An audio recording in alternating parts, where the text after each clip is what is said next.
We're rolling, and welcome to this episode of the CUBEcast. I'm Chester, Vice President of Operations here at Cube. And I'm Charles Coetzee, the CTO. I am Weldon Stogsdill, the Chief Collaboration Officer. Guys, it is awesome to see you all again, and we're not going to see Chester for a little bit because as we launch this CUBEcast, Chester's about to get launched off of a carrier. Dude. Dude, I am so stoked. This is one of those things where it's the power of the ask. And be careful what you ask for because the answer might be yes. Something I've been working on for about 10 years to experience what life is like on the deck of an aircraft carrier. So I get to spend almost a week in the Pacific on a carrier. And it's going to be amazing. Yeah. Well, I got to watch the audacious moment that created this opportunity, the meeting in Oshkosh, Wisconsin. You were the connector, I think, which is really what you do with, excellence, is making connections. But watching you further that, it was a bit of an audacious ask, and I keep using that word because it's kind of the topic of this episode, isn't it? It really is. Audacious, intrepid. These are the kind of concepts that we want to talk about today. Well, let me maybe sketch the backstory here, right? Because, a lot of our customers, their business is connecting with audiences, figuring out how to engage audiences, and often, doing this through audio. And so what we wanted to do is kick off a series of episodes, right, where we talk about tips, tricks, tactics, and best practices around that. Particularly for how you can make connections and particularly for how you can leverage audio in this process. And so in this episode, we wanted to pick an interesting and potentially contentious approach.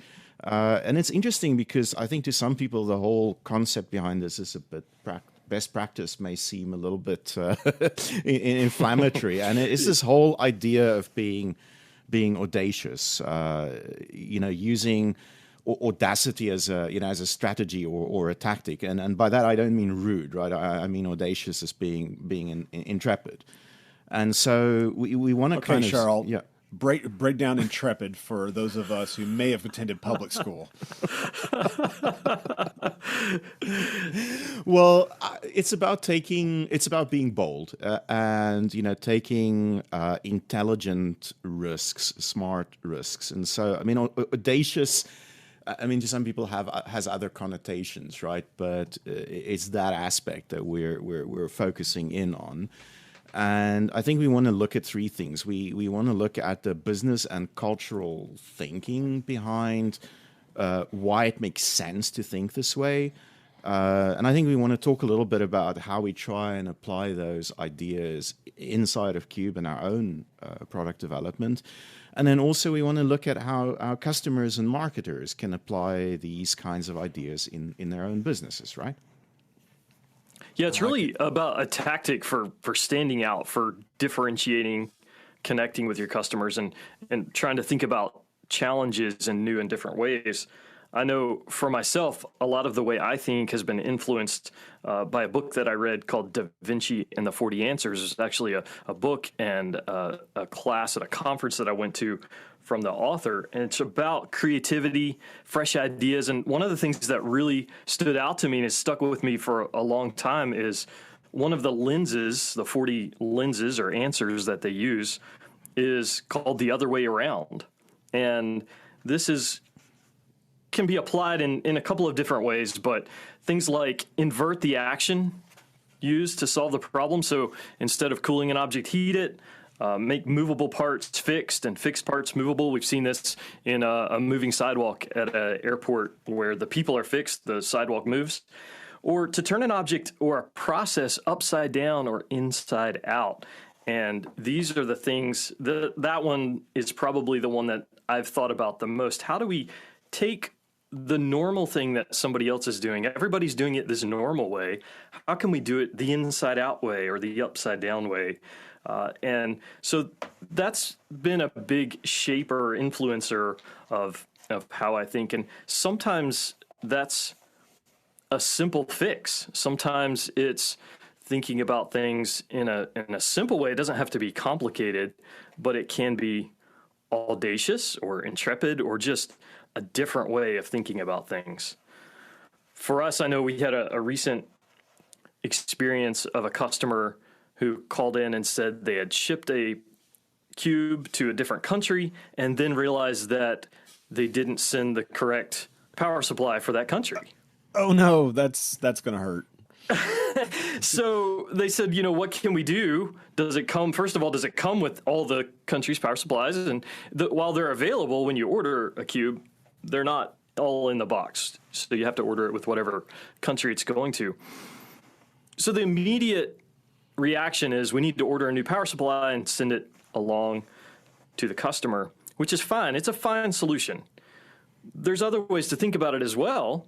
The cube uses a standard 5-watt, 2-amp power supply. And so this is something that's generally available. This is something that your customer may have on the shelf somewhere with a micro USB connector. And so you can think about it that way. I mean, like every cell phone charger ever outside of Apple? Yeah, lots and lots. And so the other way to think about it is, well, maybe you want to order a power adapter, like a travel adapter, from somewhere like Amazon International, Alibaba, AliExpress, someplace that is set up already to easily ship to, multitude of countries. So along with just sending a new power supply. So there's 3 ways to think about solving this problem right there. So sometimes it's turning the problem upside down, inside out, thinking about it a different way. Same thing with call center options. So people, best practices we're talking about in terms of creating audio that engages your caller. And when you're designing a call center flow, you don't have to design it to sound like a call center. Like, there's no rule that says that. It doesn't have to. Another thing is it doesn't have to say, please your listen. Call's always important to us. Your call's always important. Or please listen carefully to these options because they've changed. Like, nobody is memorizing your options. That's not happening. You don't have the options for every phone company, every school, every tire shop memorized. Not in my head. You're a horrible human being. I have to actually listen to them when I call them. And it's fine. A way to think about that inside out or turn it around is maybe you want a live person to answer the call. And then for whatever routing they need, it's best served to put them into an IVR or an automated attendant after the live person answers. Well, that's a upside down, inside out way of thinking about it. It's a little bit audacious, but companies have seen good results with that kind of thing. So these are just ways that we try to think about things in an audacious, intrepid, inside out way. I think when we were talking about this topic, one of the things that came to me is when you're going to be, bold, to use that word and not using, intrepid and audacious over and over and over. But when you're trying to really make that mark, one of the things that stood out to me is you've got to understand what success looks like before you can choose what that is. I mean, you can make bold moves and pull into the fire hydrant. That's not always the best option. So what does success look like? And for me, I started thinking of. Having driven with you, Weldon, I can attest to that. Well, that was actually a true to life story. I have driven into a fire hydrant before. It's not a lie. Contrary to popular belief, they don't knock off their pedestal and water shoot you up into the sky. That did not occur. That would be cool, though. That would have been epic. That would have been a success. But to watch... We got to tell that story of me driving with you in London at some point. That's got to be. So, in your defense, it was a different country, right? It was a different country. Other side of the road. Driving a standard stick shift, left-handed on the right side of the vehicle, and we were late for a very important meeting. So, just some context to that.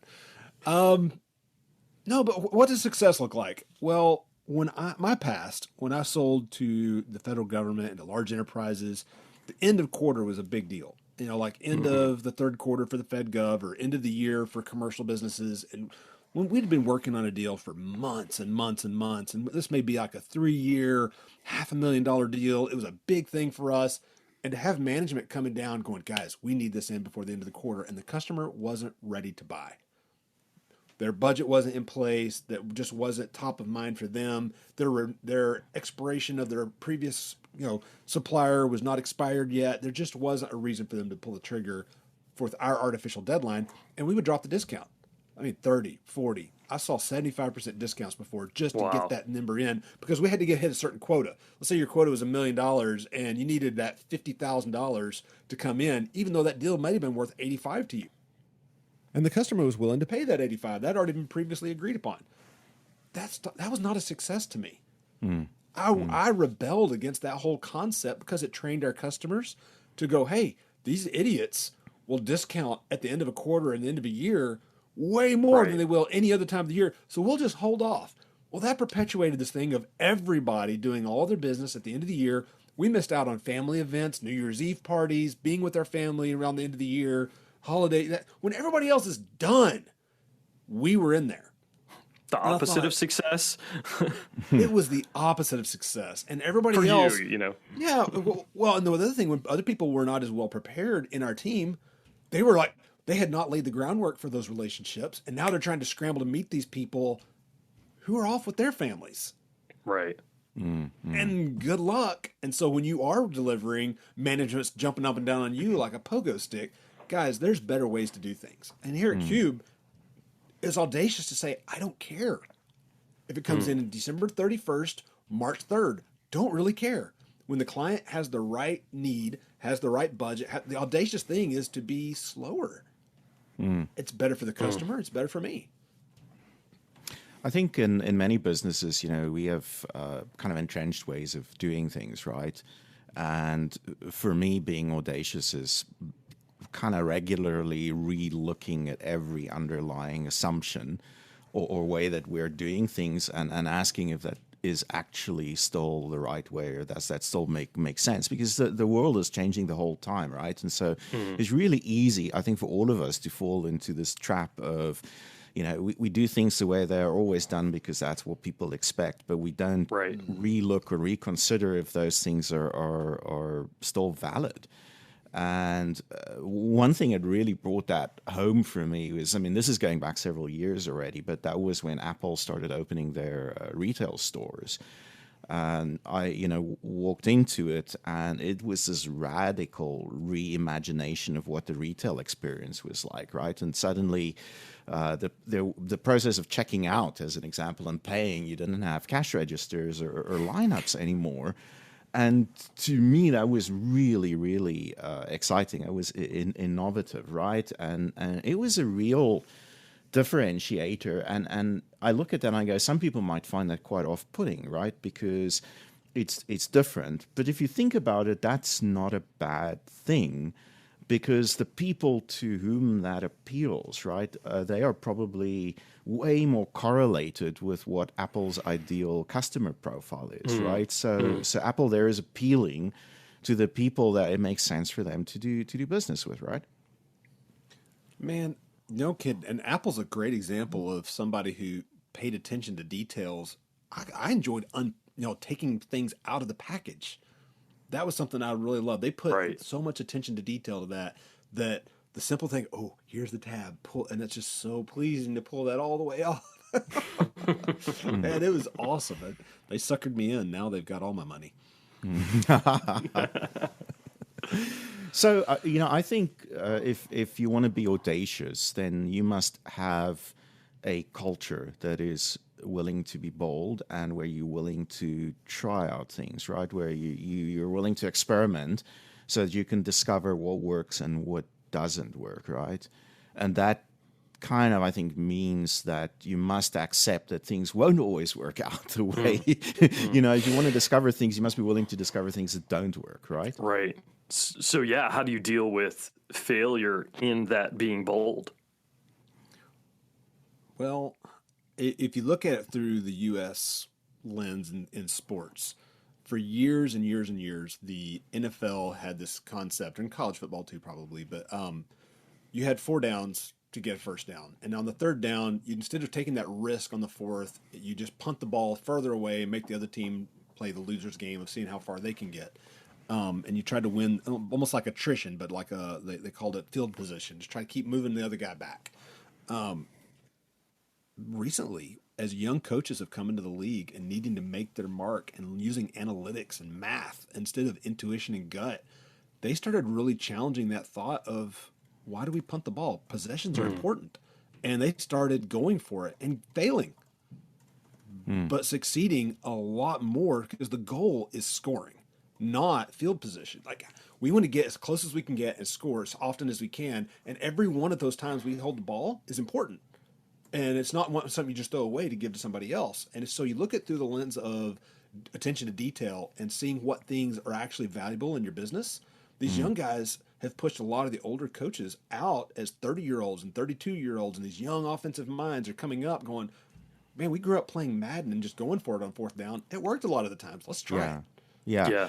And I think that's actually a vital thing, right? If your business culture is to be willing to go for it, then I think you must not punish people, right, who are experimenting or willing to experiment and then don't get the results.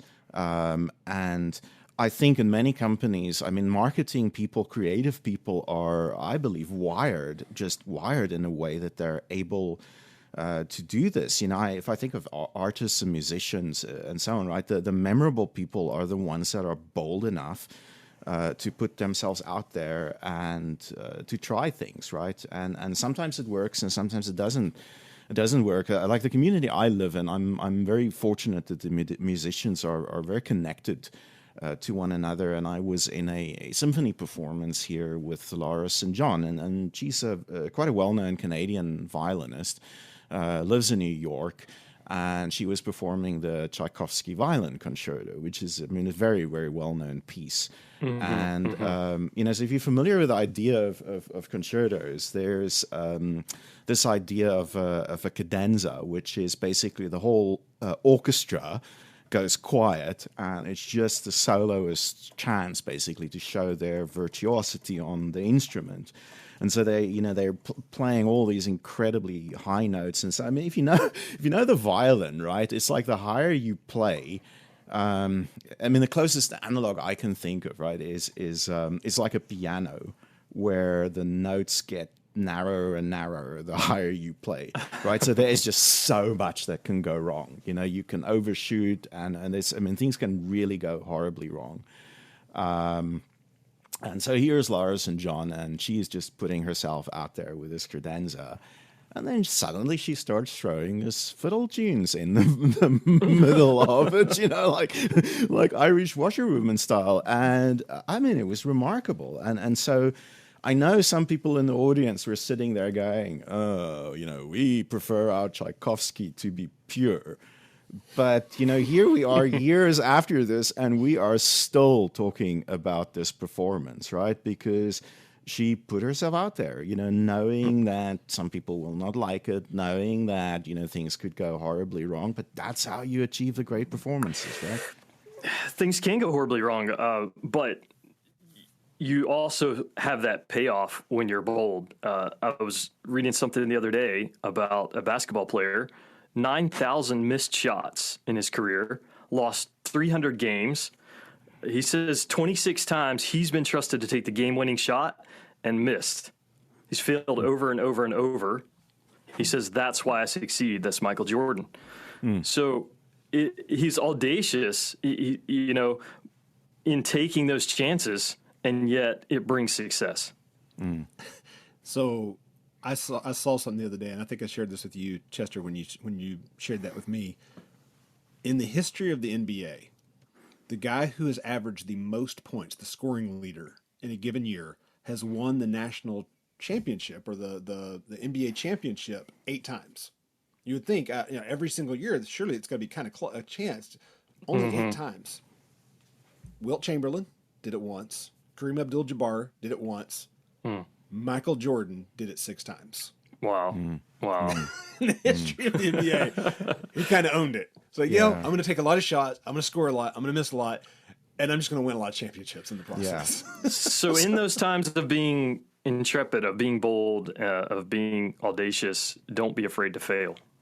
Man, I saw that happen in the business world. In my business past, I worked for a company called Trend Micro, and it was a cybersecurity company. And the way we used to work before it was taking around a disk to everybody's computer, you know, we had these things called pattern files. So when somebody wrote a virus, some hacker was writing a virus to shut people down or whatever. And it used to be something as benign as we're just going to make it where you can't work. It wasn't stealing information. It hadn't gotten very complex at that point yet. And we would come up with, there was the Melissa virus, the NIMDA virus, and all these different things people heard about. We would race the other companies to be the first one to get the pattern file out. Hey, with Trend Micro, you can trust us. We're the first ones to have a pattern file for this so that your computer can't be infected by this virus. And that's what we would do. And it was always the thing, look how fast we are.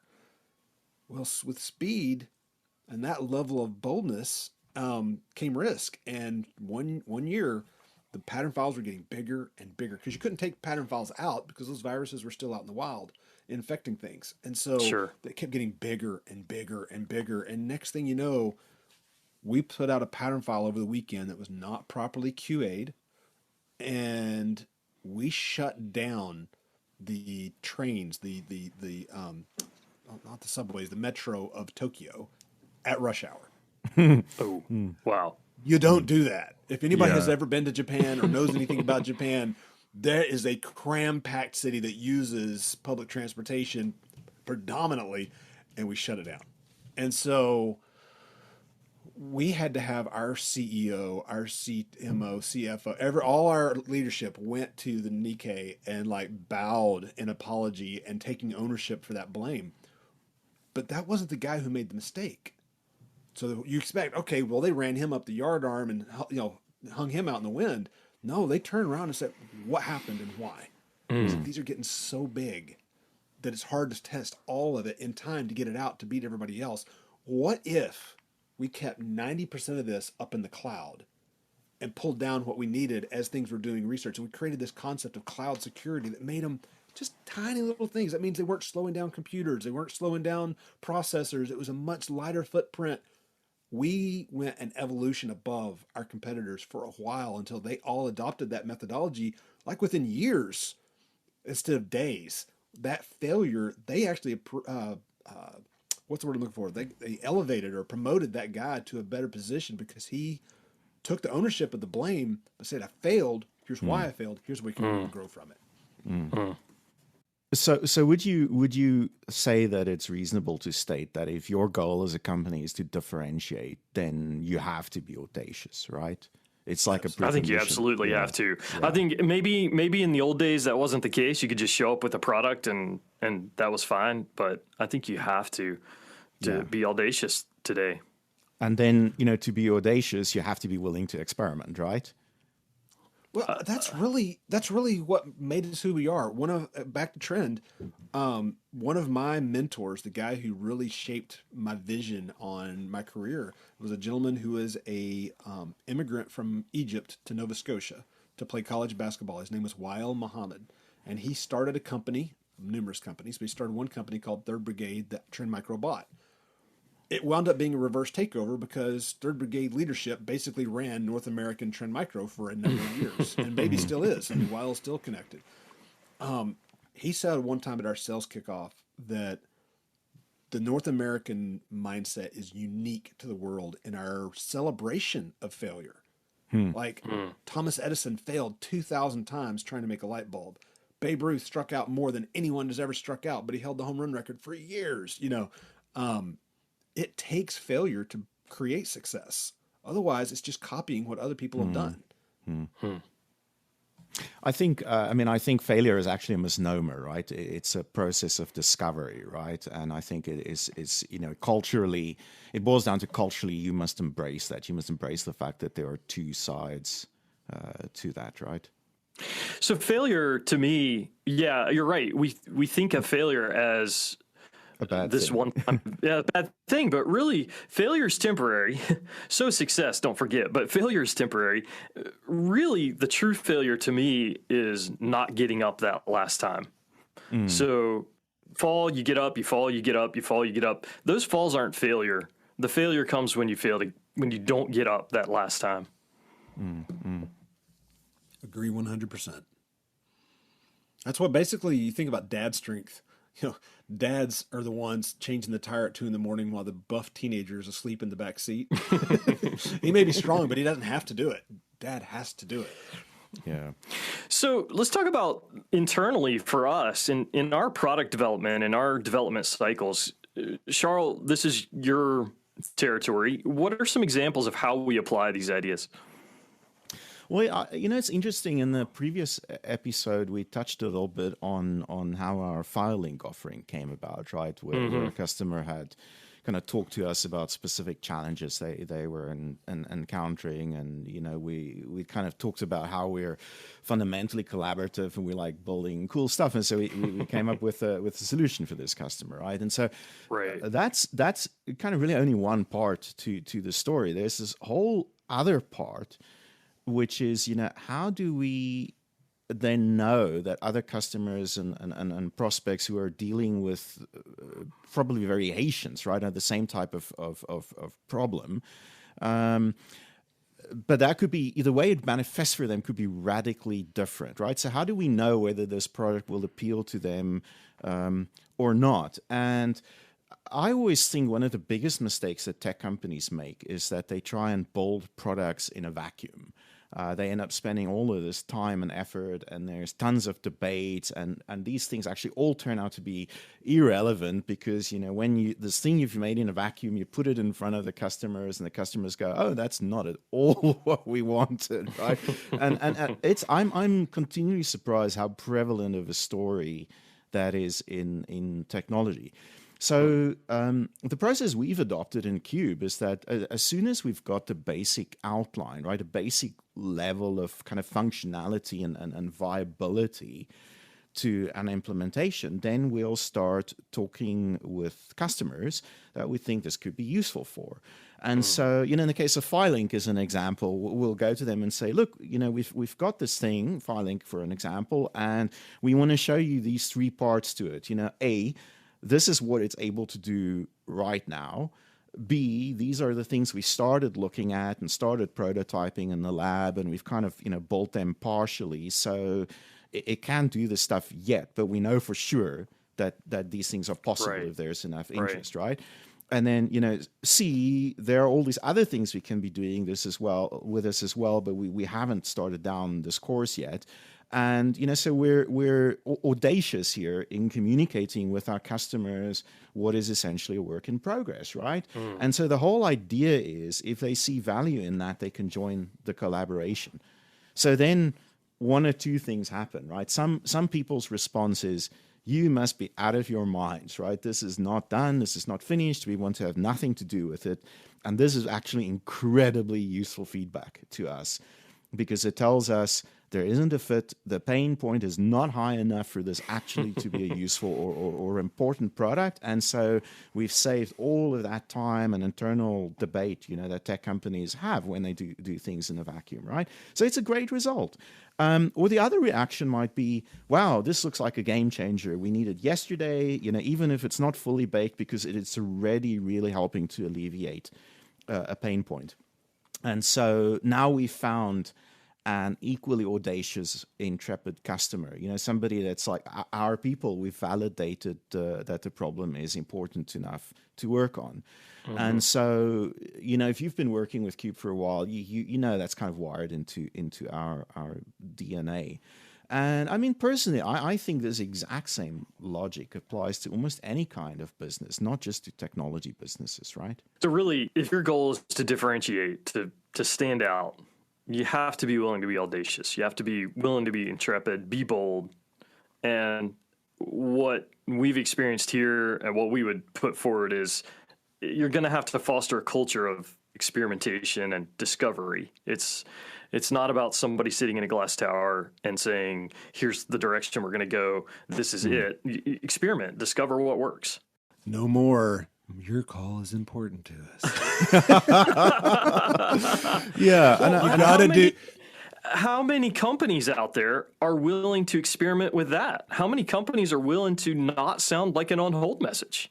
My God, I would pay money. Frankly, I would pay money to know the exact number of times that phrase has been said or heard over the last 20 years. Yeah. Is it more than the national debt is my question. So I want to propose a little game here, because I mean our customers, they range, they run the gamut from all kinds of different businesses, and trying to figure out how to use this medium of audio, right, to connect with their audiences. And so let's play a little bit of a game around inspirational thinking to help unlock people how to apply this. So I want to throw a challenge out there. Imagine you're in the business of drywalling, right? And you want people to hear your ad on Spotify, or when they call you up on the phone and they're waiting on hold, you have this one shot to differentiate yourself from every other drywaller out there. How do you do this? I've got it. Go. Here at Bob's Drywalling, we have been in community service for 45 years. We are so grateful for our opportunity to serve our community, and we would love to have your business. Your call is important to us. We'll get to you as quickly as we can. That's please pretty pay standard. attention, because our options have recently changed.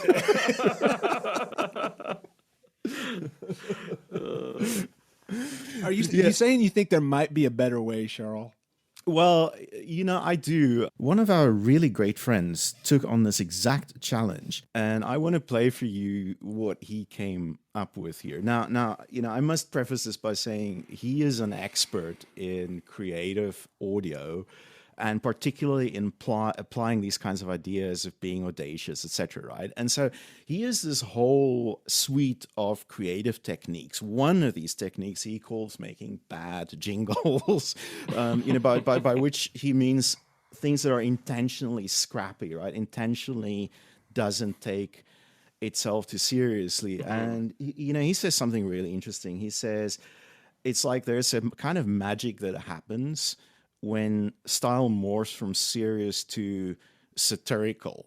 If you make a cheesy jingle, it's just plain lame. But if you make a satirical jingle that kind of embraces its badness, the result is fantastic. and you get this, this great musical memory recall with your listeners if you've thrown music into that, and it makes it fun and memorable.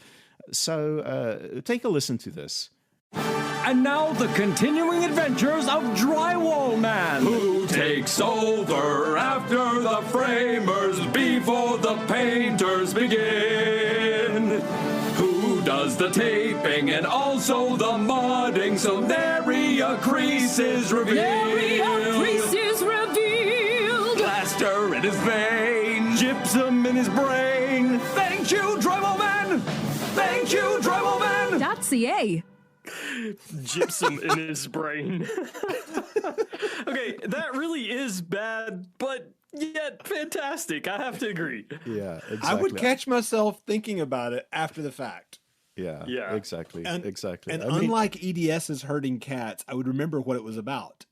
Yeah, absolutely. Yes, tied right back to the actual company. Yeah, you're going to remember, thank you, Drywall Man. Yeah, and I think if you're a drywaller, that's not going to appeal to everybody, right? But the people that it's going to appeal to are probably the people you want as your customers. Those are going to be the people that you enjoy working with, and they're going to get you as a person. They're going to understand the culture of your company. And I think there's no doubt this makes a connection, right?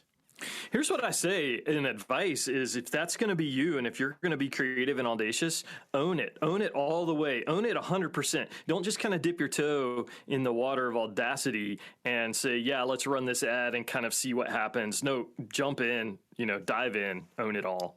Yeah, totally. I think that's awesome, what you just heard. And if that is interesting to you guys, we have great news.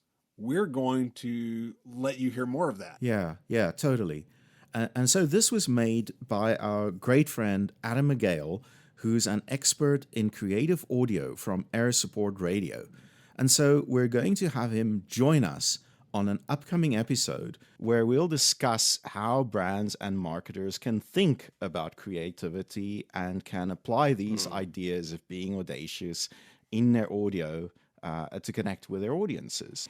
And how you as a creative marketer can find customers that are willing to be audacious and creative, or if you're in an existing organization, how you can get the necessary buy-in, right? That's going to be awesome, because that really is what it comes down to, is finding clients who are willing to do that and being able to take them through that creative process. That's going to be great. Guys, that's it for today's episode. We look forward to catching up with you next time. Thanks for tuning in again. Keep those creative juices flowing. And we're going to leave you today with another one of Adam's Audacious jingles. Cheers, everybody. Zip-a-da-bop-beep-beep, a squeaky's car wash. Zap-a-doo-ba-dee-ba-da, squeaky's car wash. Scrub-a-dee-doop-a-dee, wash-da-zoop-a-lee. Shabba-ga-goop-a-lee, carnooba-doo-waxity. Wobbly-bobbly, splash-a-da-polishy clean. Bibbidi-bobbidi-bibbidi-bobbidi-bibbidi-bow. Squeaky's car wash will get your car all zap-a-doopy clean. Watch the dirt go right down the drain, just like your childhood dreams. Make it squeaky clean. That is tremendous. That's fantastic. Yeah. Thanks, guys. Yeah. Guys, it was good. Let's press that stop button before you get too much after tape roll.